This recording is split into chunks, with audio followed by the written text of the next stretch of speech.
You have found the Randy Karraker Show on Sports Hub STL, and it is presented by DraftKings, where the crown is yours. Normally, of course, Brooke Grimsley is here with me. Stefan Caray is joining me as Brooke is away on maternity leave, and this is the first time that Stefan Caray and I have ever worked together. It is good to see you, sir. How you doing? I'm doing great. This is fantastic. I love watching your show, and you guys do such a great job, so it's going to be a lot of fun today. Looking forward to it, and you can like and subscribe to Sports Hub STL on YouTube, and make sure you hit that bell button so you know every time that Sports Hub STL goes live, which is anytime sports news is happening in St. Louis, whether that's a post game after every major league game or anytime news breaks in town. When Olaf Melberg was fired at 7 o'clock at night, Sports Hub STL was there by 7:15 with almost an hour of coverage. You can count on it here at Sports Hub STL and sportshubstl.com. Stefan did the Cardinal pregame, Cards Hub 365 earlier today. Cardinals getting ready for a doubleheader with the Royals after being rained out last night, and Miles Mikolas pitching against Noah Cameron. I'm excited to see Noah Cameron, and he's been really impressive in the early going for the Royals. Yeah, fantastic. I mean, you look at his numbers. He's on the cusp of doing something that hasn't been done since Fernando Valenzuela in 1981. He's the first pitcher to go at least 6 innings with 1 run or fewer in the first 4 career starts. He'd have to do it for a 5th time to match Fernando Valenzuela, or at least get to Fernando Valenzuela's record, which was 7 in 1981. So he's a really, really talented guy, and the Cardinals have already seen him once this year, handed him his first and only loss of his major league career. And of course, if a big crowd shows up today, it'll be Noah Mania here in St. Louis.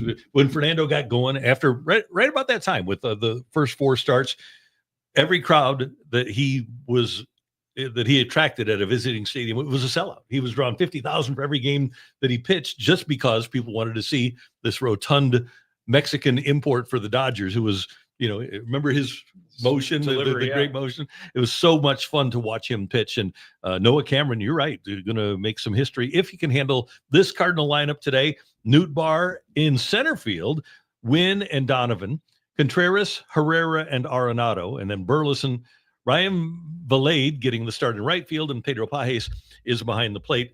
And I guess, Stefan, that when we talk about runway for a guy like Nolan Gorman, it's not going to be against tough left-handers. No, it certainly won't be. And he had some great swings on Tuesday, had a really big game, a 2-run home run, something he needed, got his average above the Mendoza line. But this is kind of what Ollie has liked to do. He likes to really throw his right-handed lineup at left-handed starting pitching. You don't see Barrero in there. You do see Valade, who provides a little bit more power, a little bit more major league experience with his time with the Rockies and the Tigers. But you're going to have to get after Cameron early. You cannot allow him to get deep into this game. If you can attack this bullpen in the 5th, 6th inning, you really leave them shorthanded for game 2 of this doubleheader. And this is a good lineup, but one that needs to provide a little bit of power. And on the other side, Mikolas has that same responsibility for the Cardinals, because with the rain out and the doubleheader today, the Cardinals now in a stretch where they're playing 28 games in 28 days. And we assume that Michael McGreevy is going to be called up to get the start on Sunday. The Cardinals obviously will have a pitcher on hand as their 27th guy today. But because it's a doubleheader and because of the schedule upcoming, the Cardinals, not just from Miles Mikolas, but they have to get pretty consistent innings, wouldn't you think, out of their starters over the course of the next few weeks? Yeah, absolutely. They flirted with the idea of a 6-man rotation. I'm not sure when that's going to come into play, or if at all. But this bullpen has had their fair share of issues. You look at a guy like Kyle Leahy, who's allowed runs in 3 of his last 4. Steven Matz has not been quite as sharp as we're used to seeing, especially in that game. But the bullpen's been one of the major calling cards of this team, a bullpen that was kind of written off a few weeks into the year. They helped stabilize some things during that big winning streak, and were a huge reason why they performed the way that they did in May.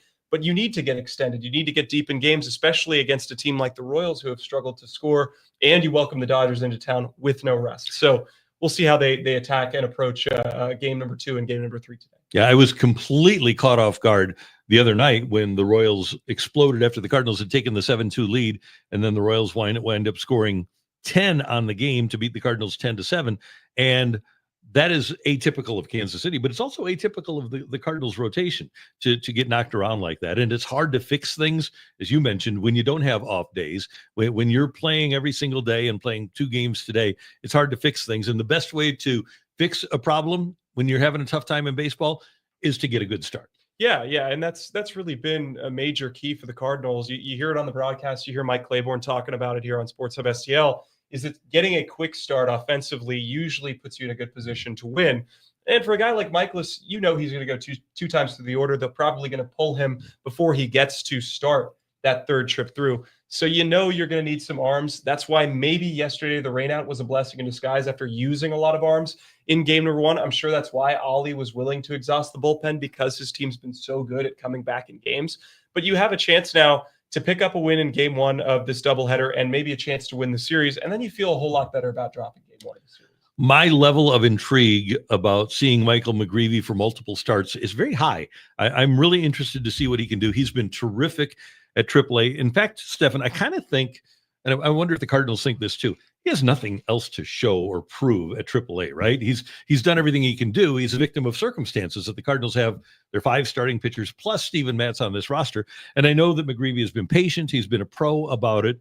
But somewhere in the back of his mind, and I'm sure in the back of Ollie and John Mozeliak's mind, and Heimblum too, they're saying, okay, all of them, let's get this thing started, because McGreevy can't spend his entire life in AAA. Yeah, I think that a lot of the fans are feeling that same way too. And McGreevy has performed against some of the best teams in baseball, and he might have a chance to do so if they do call him up in the coming days against one of these two teams, the Dodgers or the Blue Jays.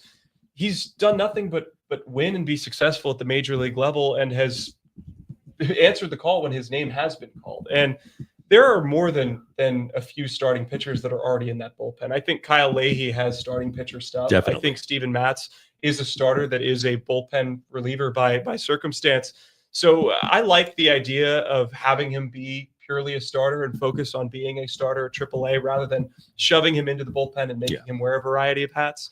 But you have more than just Michael McGreevy waiting. You have Quinn Matthews. You have Tink Hence. Takao Roby had his longest start since joining the organization last night. So there are a lot of options, but Michael McGreevy seems to be the one that you can put the most amount of trust in at this point in time. And I think the Cardinals, because of the injuries, they just want to see Tink Hence pitch for a while. He needs to be available for a couple of months, 3 months, so that they feel like they can count on him at the major league level. And the Cardinal people say that he profiles, even though a lot of people in baseball like him as a starter, but with his size and his stuff, and because he hasn't given a lot of length in his starts, he kind of profiles more as a closer, especially with Helsley as a free agent down the line. I'll be interested to see how they ultimately wind up using Tink Hence. Yeah, no doubt about it. I mean, when you look at the numbers for Tink Hence, whenever they pop up on Twitter for his rehab starts or wherever he's been, it's 2-3 innings, maybe 1 inning. And to me, I don't know if that's a good enough justification to say this is a great start from Tink Hence. You need to see longevity from a guy like that. You need to see that he can sustain it. I saw Tink Hence for his AA debut with Springfield, and he went 6 innings, and he shut down the team that I was covering. He has as good of a changeup as I've seen. He's got really good pitch ability. He understands how to work all 4 quadrants of the strike zone, but he's got to stay healthy. And he could be that pitcher if he puts on a little bit more weight. I think that's going to help him. But who knows where he's going to be? I think he'll be with the Cardinals in the next coming years, but what role that's going to take on and manifest, we don't know. And from what you saw, because we've heard about the fastball, we've heard about the change, but does he have other secondary stuff that was impressive? Yeah, I mean, I think he wasn't leaning on one pitch too much. He was keeping guys off balance, and this was when he was 19 years old. So this was great to see him in the second half of the AA season coming out and just exploding, being one of those pitchers that, hey, wow, this is great. It was a different sensation than even watching Quinn Matthews, who, again, Quinn Matthews pitched for the summer league team I was working with back in 2021. The only team he struggled with, really, if you look at his numbers in last year's campaign, was my team. At Hodgetown, he gave up a couple of home runs. That's a tough place to pitch. But there's so much good homegrown pitching talent that's being developed, something that you can't really say the Cardinals have been able to do over the last few years, that is a sign of what's to come. And I think Tink Hence might not be the marquee guy of that group. It might be McGreevy. It might be Takao Roby. It might be Quinn Matthews. But as long as those guys stay healthy, you're going to have a really talented 1 through 5 in the next coming season. And when you look at what's happening around baseball, especially when you're in a market like St. Louis, the Cardinals have to develop some young pitching and preferably a number 1 guy. When you look at Corbin Burns, it looks for all the world like he's going to have Tommy John. When you look at a guy like Carlos Rodon, who has spent so much time injured since he signed the big contract with the Yankees. When you look at Cole, who has been great for the Yankees, but he's hurt this year. About half of the biggest contracts that have been signed by starting pitchers in Major League Baseball, those guys have spent a tremendous amount of time on the IL. Teams like the Cardinals, the Indians, or the Guardians, the Pittsburgh Pirates, if they ever decide to spend money, mid-market teams, they can't afford to make a mistake with a $185 million contract with a pitcher that doesn't pitch for them. No, they can't. And a big problem within baseball is how pitchers are treated in this day and age. And again, this is probably my player first side speaking, but there are organizations out there that view pitchers as a commodity, but not necessarily somebody that they're committed to as an individual. Mm-hmm. You see teams that roll out 15 starters a year. If one guy blows out, well, we've got another waiting, and that's difficult. That's difficult on the players mentally. Hey, I know there's always somebody waiting in the wings to replace me if I make a mistake. Yeah, iron sharpens iron, but at some point you've got to understand these are human beings. And I think the Cardinals have done a nice job of committing to their guys and saying, hey, look, whether you're a pitcher or position player, you have this runway. This is your spot until you play so poorly that we've got to take it away from you. And nobody has played so poorly that they've had to take it away from them. They have good pitching depth. There are teams that they might play in this homestand that have no pitching depth at this point and have had to rely on all their minor league arms after spending, nearly $1 billion in the offseason. Yeah, what the Dodgers do is amazing, and they've got a dozen pitchers on the IL. Cardinals have placed only one pitcher on the IL, and if you're a guy that loves to throw innings or loves to take the ball every fifth day, I appreciate that. I admire that, and I'm sure that the players get frustrated. But the Cardinals also made it a point in March and April to protect their arms so that they wouldn't get hurt. And now that you see that it's working, if you're a pitcher, like you say, you've got to say, okay, the organization is working in my best interests. Yeah, I think there are two things at play when you're a free agent. Do you want to make all the money and it might not be the perfect fit for you and your family? That's fine. Or do you want to come somewhere where you have a chance to win? You're in an open division. You have an opportunity to become ingratiated with a community that loves baseball.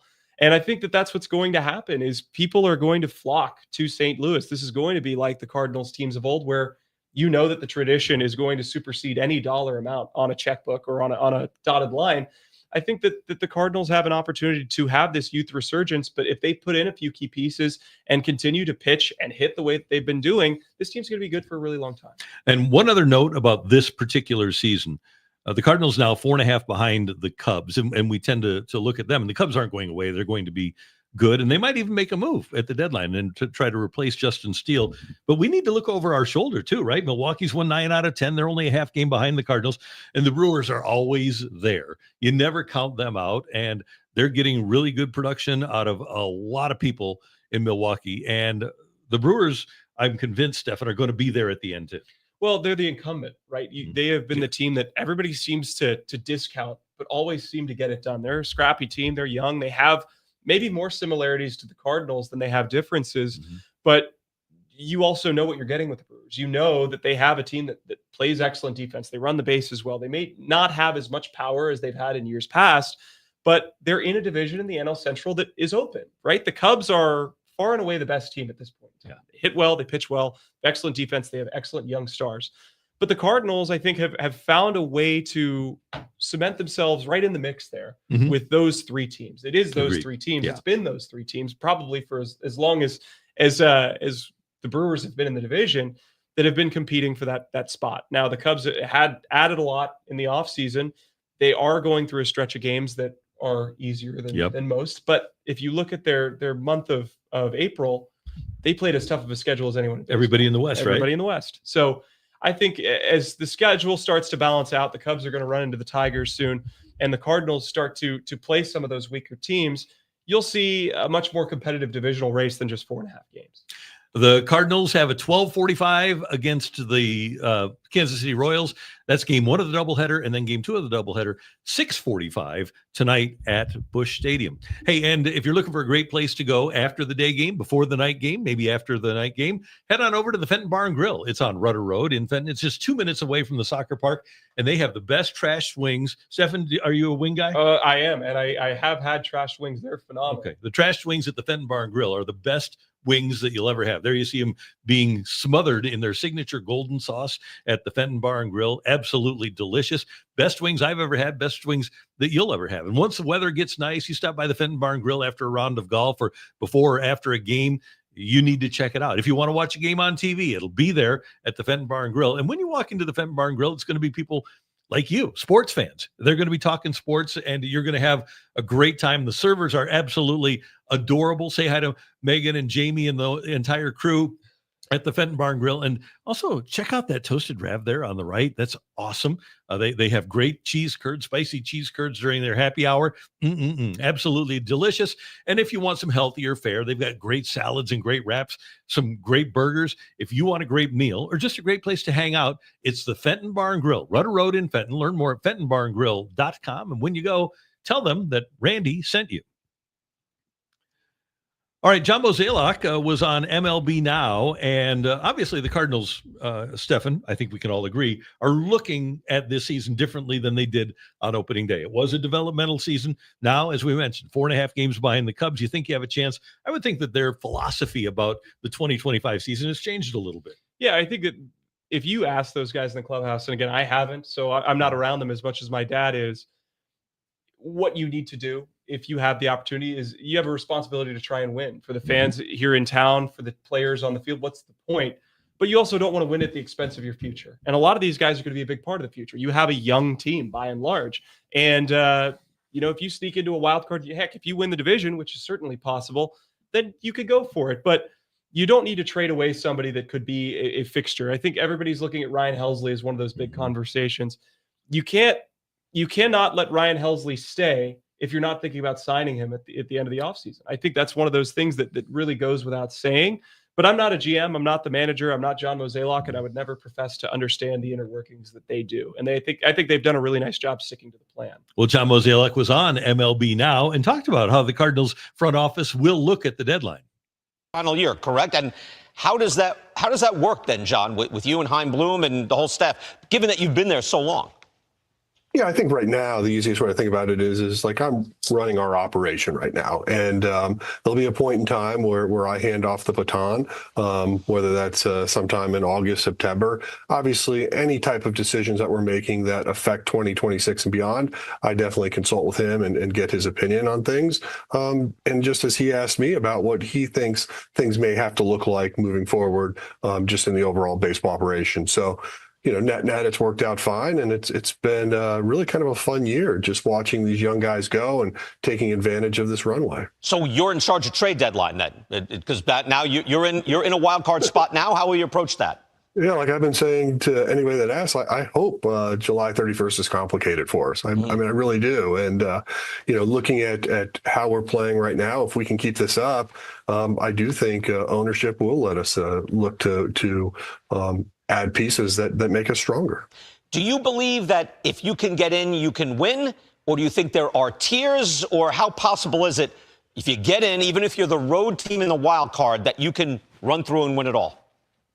That's a tough question to answer. And I think, when you look at how we've lined up with some of the better clubs this year, we've competed with them, with the exception of maybe this past weekend. We've been in basically every baseball game we've played. And so knowing that, I think just our club as a whole has a lot of internal confidence. And so who we play, I don't think we're scared of. And so, ultimately, you want to see what you look like in the month of July.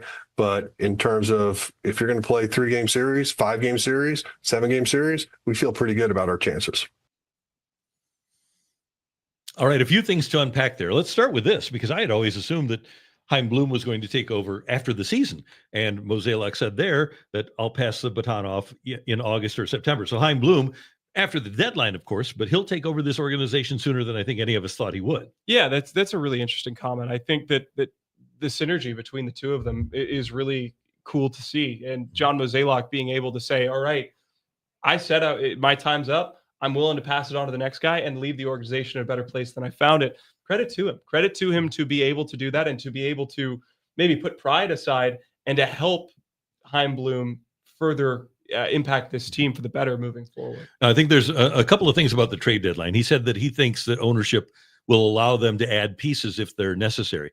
I want to start with this. I'm a little bit surprised that the Cardinals, if you're going to add pieces, that means you're going to have to get rid of part of your future. We just touched on that I don't think the Cardinals want to have assets walk out the door. I would think that if they would go get somebody, they would want to get somebody that they were going to have for more than just the rest of the season. And one other thing, and I want you to react to this, I don't see a position player need for the Cardinals as we speak. All of the issues that I think the Cardinals will face come July 31st are going to come in the pitching staff, whether that's getting a number one type starter. And Jeff Passan listed 3 intriguing guys: Zach Gallen of the Diamondbacks, Sandy Alcantara of the Marlins, and Framber Valdez of Houston. He listed those 3 as potentially available. And then Mo always goes out and gets a bullpen piece. Do you agree with me that if the Cardinals have a need at the deadline, 99% is probably going to be a pitcher rather than a hitter? Yeah, I would say definitely a pitcher. And if it is a hitter, it's got to be a right-handed hitter that can probably play the outfield. Yep. You need to have more options than what you have in the outfield with right-handed bats, as far as that's concerned. I think that your point about needing a guy that you have more control over is the key. You're not going to have a player that has half of a year of rental that you've got to extend. This team probably wants to have their assets in the minor leagues extended before looking elsewhere, unless it's somebody that is a life-changing player that you can guarantee he's going to sign the dotted line and be here for 5 or 6 more years. I don't see them doing that, because you don't know who JJ Weatherholt is going to be at the major league level. You don't know who Quinn Matthews is going to be, or Tekoa Roby, or Josh Baez in Double-A, who's looked great. So I think the Cardinals are really set up in a unique position. Their rotation has been a lot better than I think people expected. So maybe you move one of those guys to get something else. You subtract and add at the same time, and we'll see how they attack it. But I like that they're open to the possibility of adding at the deadline. And I am so conflicted right now on Sandy Alcantara, and I know that other teams will be feeling the same way. He's won a Cy Young Award before the surgery, but he has the highest earned run average of all of baseball right now at 8.76, I believe it is. He's earned that. That's a legitimate earned run average that Alcantara has. I'm intrigued by Gallen, but again, he didn't leave here, according to him, on the best of terms, and the Cardinals would have to, like you say, re-sign him.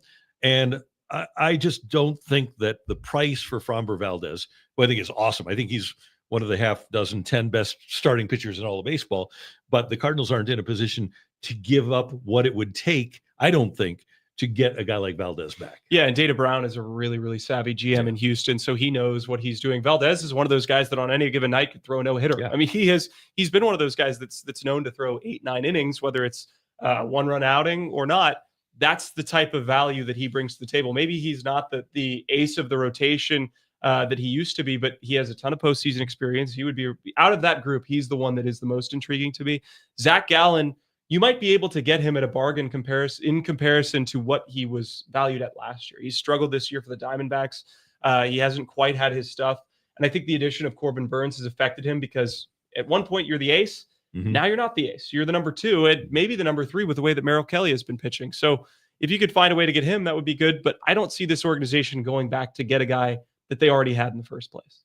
Yeah, that would be, it wouldn't be the best look in the world after you give him up to get Marcell Ozuna back in 2017. Hey, kids, you need to know about DraftKings. And, of course, Sports Hub STL is presented by DraftKings, where the crown is yours. Stefan, have you played DraftKings Pick 6 yet? I have not. I say it a lot, though. We need to get you going, because as deep as we are into the season, you kind of know what's going on with players. And I've teamed up with DraftKings to bring you Pick 6, the all-new way to play daily fantasy sports. Just use that promo code right there, STL Sports.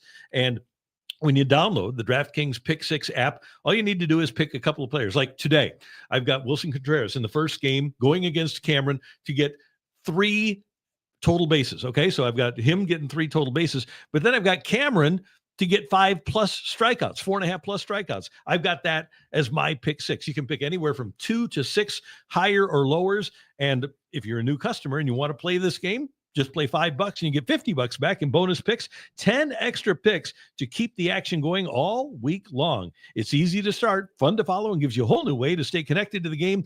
Play DraftKings Pick 6, where the crown is yours. Gambling problem? Call 1-800-GAMBLER. Help is available for problem gambling. Call 888-789-7777 or visit ccpg.org in Connecticut. Must be 18 and over. Age and eligibility restrictions vary by jurisdiction. Pick 6 not available everywhere, including New York and Ontario. Void where prohibited. 1 per new customer. Bonus awarded as non-withdrawable Pick 6 credits that expire in 14 days. Limited time offer. See terms at pick6.draftkings.com/promos. The Stanley Cup Finals started last night in Edmonton. The Oilers win 4-3 in overtime. Leon Draisaitl had a goal to win it. He had the first goal of the game, 1:06 in, and then the final goal of the game at the 19:29 mark of overtime. Stefan, it's really interesting. I want to start with this because we'll get to the fun part of hockey. But in the conference finals across the whole country, the television ratings were horrible. Those games in the conference finals for one of the big 4 sports leagues in America, drawing less than 1 million viewers nationally. That's awful. Yeah, that's not great. And they weren't super competitive series either. I mean, you had teams that were completely outgunned and outmatched. And now you get a rematch of last year's Stanley Cup, which was great, but it's something that the people have seen before. I think it's interesting for a lot of Americans that are watching this, and I'm not an avid hockey viewer, but you feel for the Canadians that haven't won a Stanley Cup in, what has it been, decades? Since 93. Since 93. So they haven't won since 1993. It is their sport in many respects. Yeah. This is a big, big series. Leon Draisaitl with that goal to end the game in overtime, I think that took a huge weight off of the Oilers' shoulders after losing last year. Saw the emotion and all the post-game coverage and all the videos behind the scenes of McDavid trying to fire up the team.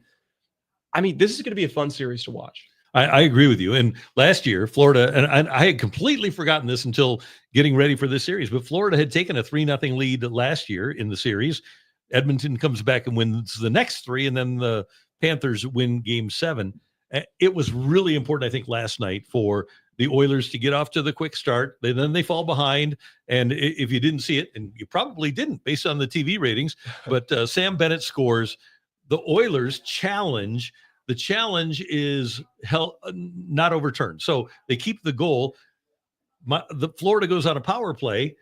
Brad Marchand scores to make it 2-1. And then fortunately for Edmonton, they were able to come back at home and win it 4-3. The Oilers are so loaded up front. They have so many good players.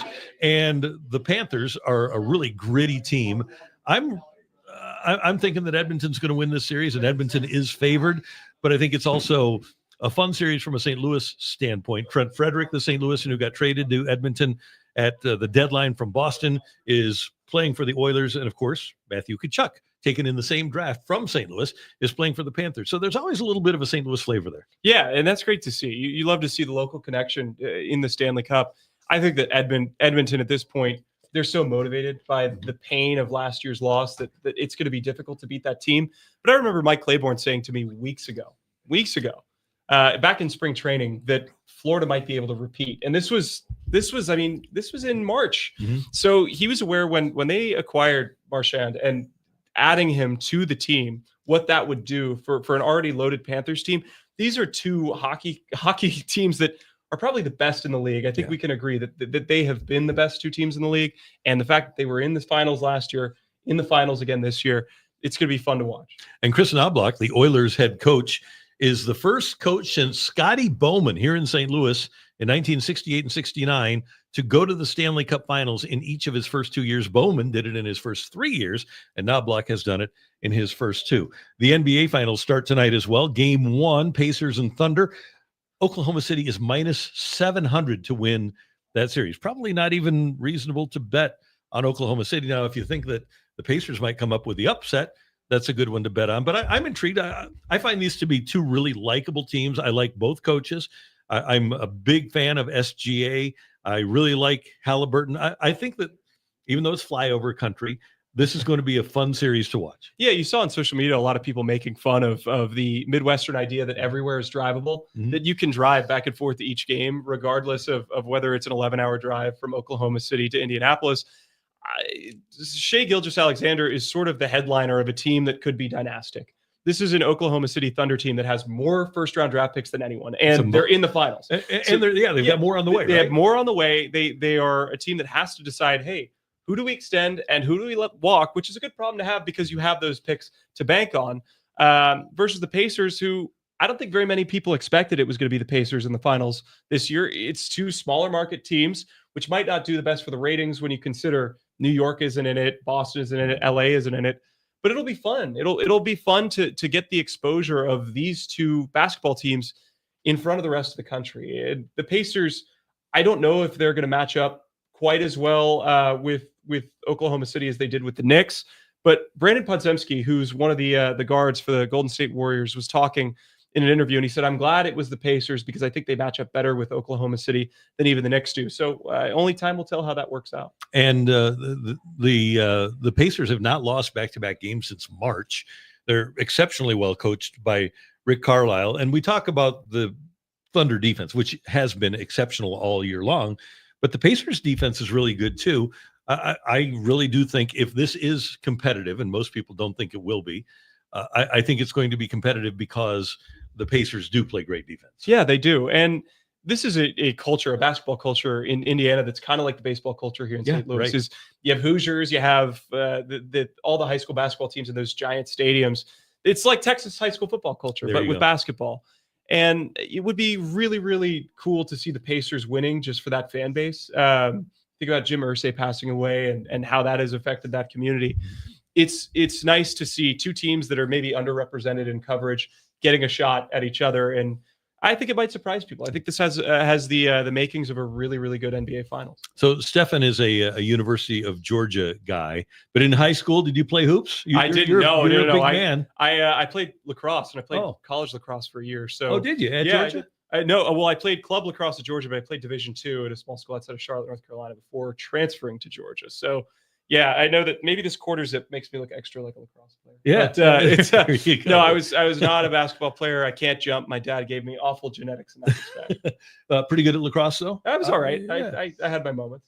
Yeah, good. It was fun. So that's Stefan Caray. I'm Randy Karraker. It is the Randy Karraker Show, and we want you to know about Hot Shots. You know, they're celebrating their 35th anniversary this year. And if you're looking for a place in the St. Louis metro area to watch a game, it's Hot Shots. And they had their big 35th anniversary party just last weekend, and it was such a great time. And for years now, 35 years, they have been the place to go if you're looking to get together with a group of people to watch a game. So maybe you want to get together, play some darts, play some cornhole, and watch a game. Hot Shots is definitely the place to go. They are great partners of Sports Hub STL, and you'll enjoy being around the folks at Hot Shots. Get your big group together, go to Hot Shots, play some pool, play some darts, have some games, compete, and watch the competition.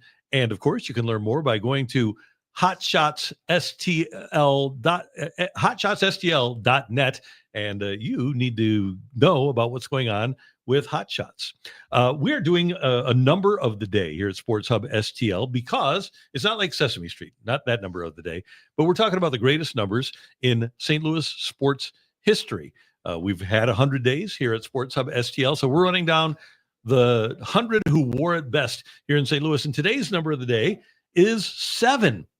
And we want you to get involved and to join us in determining who the best number 7 in St. Louis sports history is. A pretty good group here in St. Louis. Joe Medwick wore number 7. He's a Hall of Famer. Gary Unger, for a long time, held the Iron Man streak. He was kind of the face of the Blues in the 70s. And then we all know about how great Matt Holliday was for the Cardinals. Yeah, these are great 3 selections. And I wore number 7 in high school. Oh, there we go. And my mother's birthday is June 7th. So I think she's somewhere back there.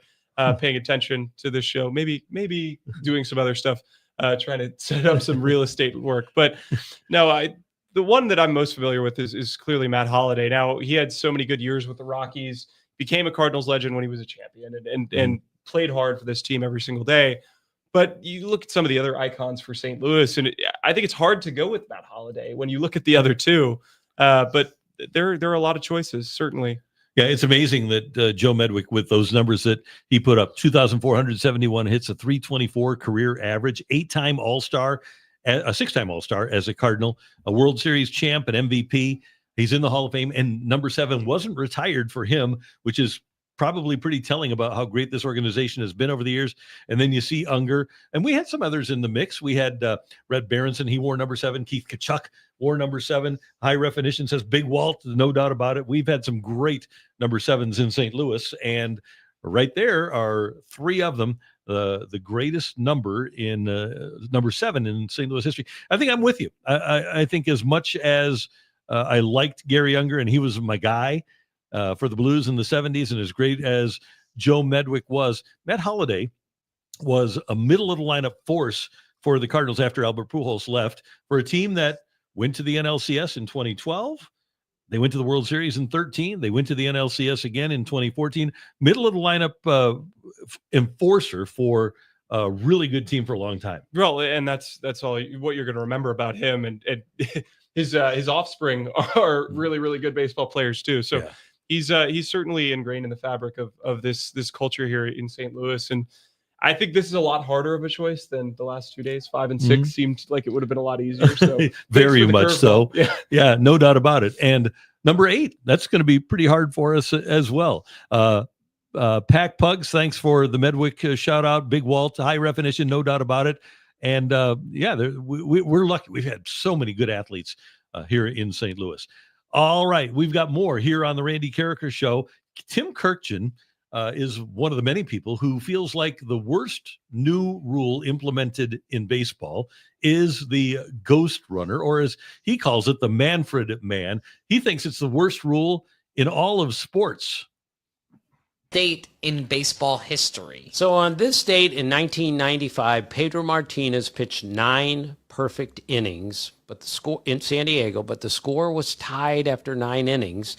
So he goes out to start the 10th inning. So he's the second pitcher joining Harvey Haddix ever to have a perfect game through 9 and then move on from there. Harvey Haddix, of course, pitched 12 perfect innings with the Pirates. And first batter, Bip Roberts doubled, and they took Pedro Martinez out of the game. And Joe Kerrigan, then the pitching coach for the Expos, walked him down the right field line the next day just to remind him what an amazing pitching performance that was. Now, he doesn't get credit for a no-hitter because it wasn't a no-hitter. It certainly wasn't a perfect game, even though he pitched 9 perfect innings. He didn't even get the win in the game.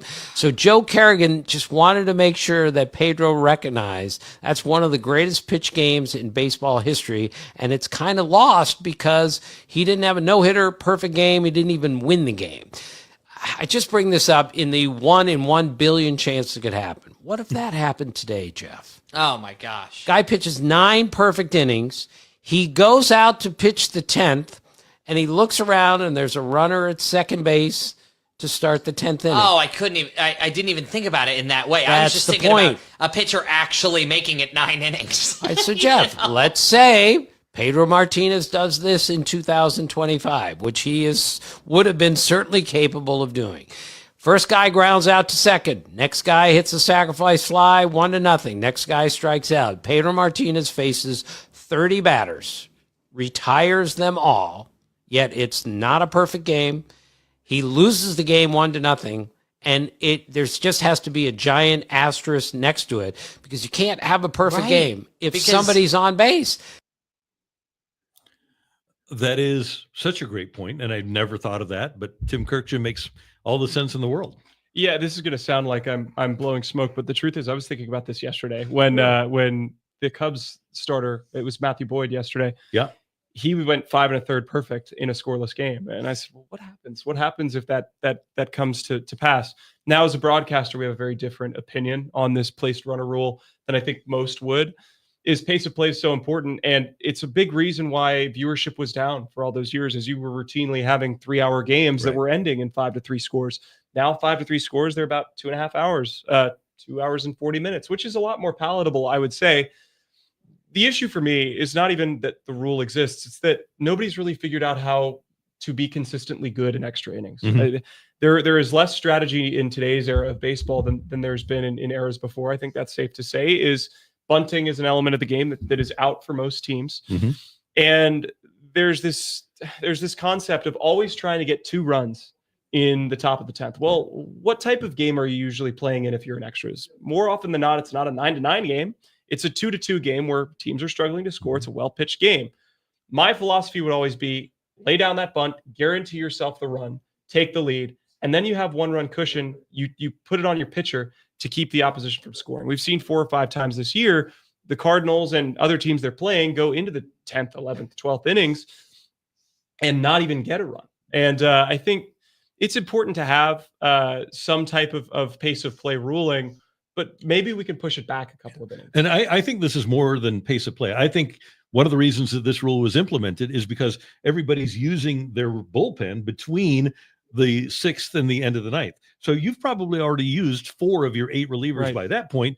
All of a sudden you get to an 11th inning and you're pretty close to running out of relievers in your bullpen, and especially for the next day. Well, and you start to see position players pitching, and then there's the pace of play argument, because if position players come in to pitch, you're going to have batting practice, which is only going to extend the length of the game. They've talked about the idea of having pitchers forced to throw 6 innings. I don't know how they would mandate that. I would like to see it. I would like to see starting pitchers go deeper. I have a very old-fashioned approach to how I like to consume baseball. But again, I'm not a player. I'm not a manager. So my opinion doesn't really matter on that front. But there are a lot of ways that the games can be impacted. But the nuance and the strategy of the game, I think, is what drew so many people to it. Mm-hmm. And now we're going away from it and trying to appeal to the consumer, which is home runs, RBI doubles, nice defensive plays, 8 innings shutout where you're throwing 102 miles an hour. And I don't know if that's sustainable. I don't know if it's sustainable. The game wasn't ever broken. So why are we trying to fix every aspect of it? Let's see if the Cardinals can get some action going today. Hey, the Battlehawks are in the postseason, and if you want to save on game tickets and help those in need, visit Lee's Famous Recipe Chicken and pick up a Battlehawks box today. Score up to 30% off postseason tickets with this deal, plus $1 from every Battlehawks box sold will be donated to the team's Tornado Relief Fund, supporting the United Way of Greater St. Louis. With 4 of Lee's Famous chicken strips and an order of potato wedges, you can help yourself to some great food and game day savings while helping others in need in our area. The Battlehawks box with discounted postseason tickets only at Lee's, famous for chicken. Stefan, I have had your dad on the show many times. I've enjoyed that. I've enjoyed working with you, and hopefully we get the chance to do this again very soon. You did a great job. I think we're coming in tomorrow. I think I have you tomorrow, so not too long of a wait. It's been a pleasure and a blast, and thanks for making it so comfortable. Thank you, my man. Stefan Caray with us, and he'll be back with us tomorrow. Thanks to Matthew Rocchio and Wilson for getting us on the air here on the Randy Karraker Show on Sports Hub STL. We will see you tomorrow morning at 10:02.